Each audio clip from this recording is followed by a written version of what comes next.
A lo que está pasando. Qué mejor que también sumar a la charla a Ignacio Liberadol, que es economista, periodista, para que nos cuente qué tenemos que esperar en los próximos días, porque hasta hace 2 semanas tuvimos una escalada con el tipo de cambio. Algunos dicen que esto claramente se va a seguir trasladando, como tenemos experiencia, a la inflación. Ahora parece esto haberse de alguna manera frenado. Sin embargo, los precios siguen en alza, con estimaciones de los privados que están por encima del 4%, y la situación financiera a nivel internacional que hace que el dólar ayer también en la Argentina se haya movido. ¿Cómo estás, Ignacio? Buen día. Maximiliano Lecky, equipo, te saludan. ¿Cómo estás, Maximiliano? Gracias por ¿Todo bien? atendernos. No, de nada. Bueno, ¿qué tenemos que esperar en los futuros días respecto a la economía argentina? Qué incertidumbre, ¿no? Es como que es increíble que semana por semana uno tiene que estar preguntando. Sí, bueno, en realidad el mercado va a estar muy atento a las novedades electorales que vayan surgiendo a partir de las encuestas. Sobre todo ahora hay números que están dando con un margen bastante más estrecho en un eventual balotaje a Mauricio Macri y Cristina Kirchner. Eso a los mercados los tranquiliza un poco, y todo lo que vaya convergiendo hacia esa idea de continuidad del gobierno o de una imposición que vuelva el populismo a la Argentina, va a ser algo positivo o interpretado positivamente por los mercados, y probablemente se vaya generando un círculo un poco más virtuoso dentro de la volatilidad, ¿no? Porque todo esto, obviamente, todos los mercados están demasiado sensibles con estas noticias, y va reflejándose esto en la volatilidad en el mercado. Desde tu punto de vista, la inestabilidad y la crisis económica que se viven, entonces, ¿es traducción de la crisis política o tiene que ver también con situaciones que se han hecho mal en relación al gobierno para llegar a fin de mandato con la situación económica que tenemos hoy? Bueno, en realidad, un poco por ese escenario electoral, el gobierno camina sobre y un poco también porque se agotaron mucho los recursos durante el último tiempo en cuanto a lo económico. El gobierno camina por una cornisa muy delgada, en la que cualquier error cuesta demasiado caro.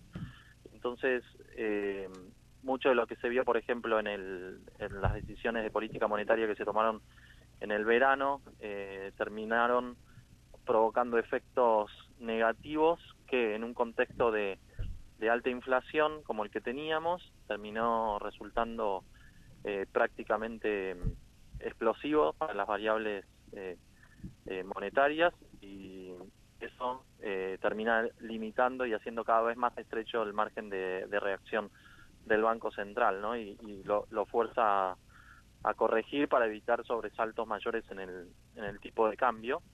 Entonces, hoy yo creo que el mercado está ponderando muchísimo más lo político, pero también está viendo un margen muy acotado en lo económico para dar respuestas desde el gobierno, porque cada error le cuesta, a su vez, en términos electorales, limita sus posibilidades de reelección, y eso altera más el nerviosismo sobre las perspectivas económicas y termina generando un círculo vicioso muy peligroso. Entonces, bueno, no es solo es lo político mayormente, pero también las limitaciones que hay en lo económico. Hablando del futuro, ¿no? Que tal vez parece lejano, pero el futuro para salgan como salgan las elecciones, sea que gane Mauricio Macri o sea que gane cualquier otra opción de la oposición, sea Cristina Kirchner o sea otra opción, ¿qué va a pasar en relación al 2019? ¿Tenemos los fondos hoy previstos en relación a las reservas? Hoy hablábamos bajaron por un pago que se hizo a casi 68.000 millones de dólares, y van a llegar supuestamente 5.000 millones más en el desembolso que se va a hacer en los futuros días. ¿Está el dinero para pagar en el 2020 a partir de diciembre o no está ese dinero?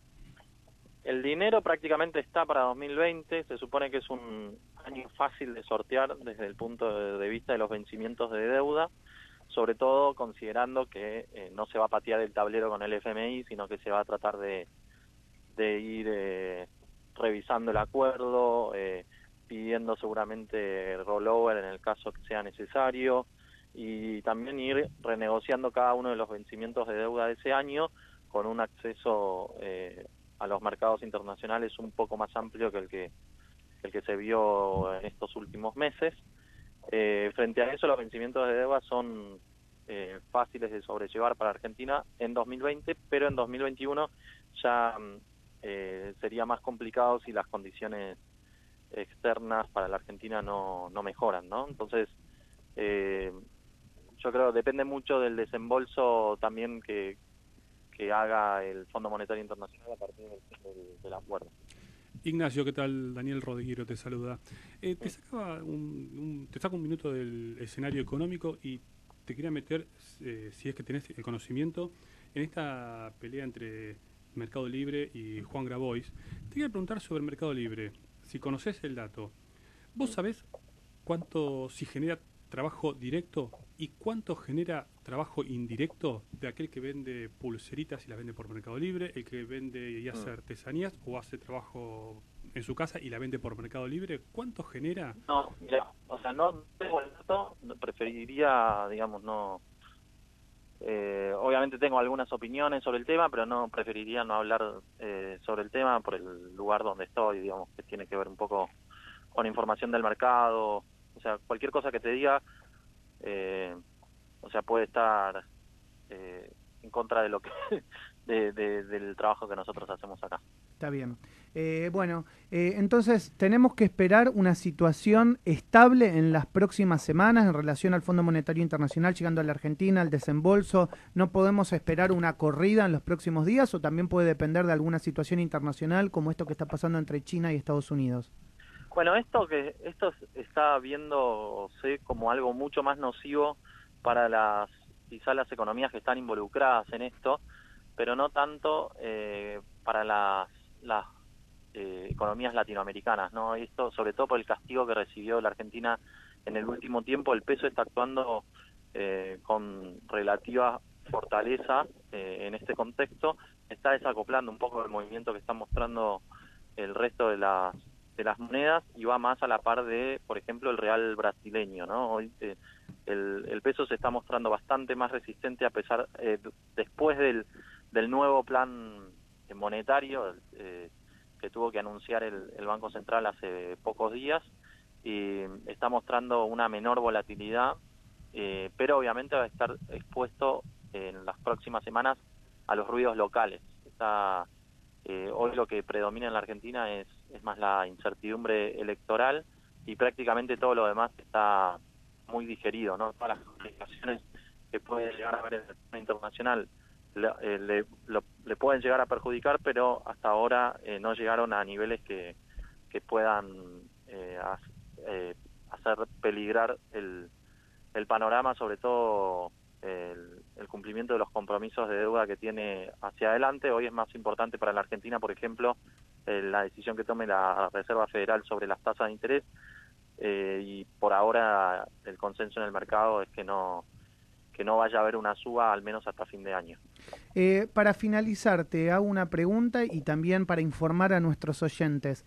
Creo que entra en vigencia a partir de estos días la obligación por parte de la AFIP de liquidar el impuesto sobre la renta financiera. ¿Es así esto?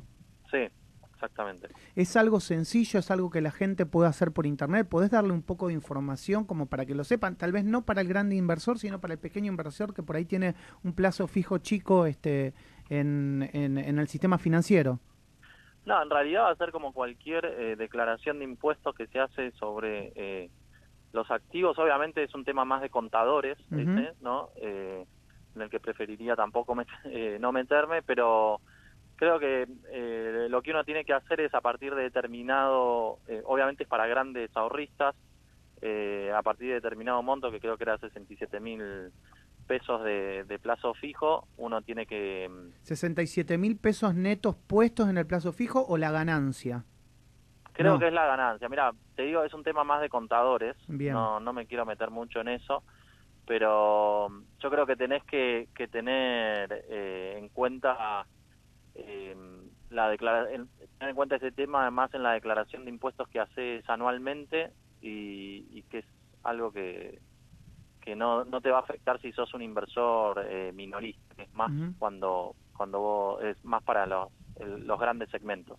Bueno, clarísimo. Te agradezco mucho por estos minutos con Radio Sónica, siempre tan amable cuando te convocamos. Que tengas un buen día. Gracias a ustedes. Un abrazo grande. Ignacio Liberador es economista y además es periodista, charlando de los temas económicos fundamentalmente relacionados con lo financiero para saber el porvenir en las próximas semanas.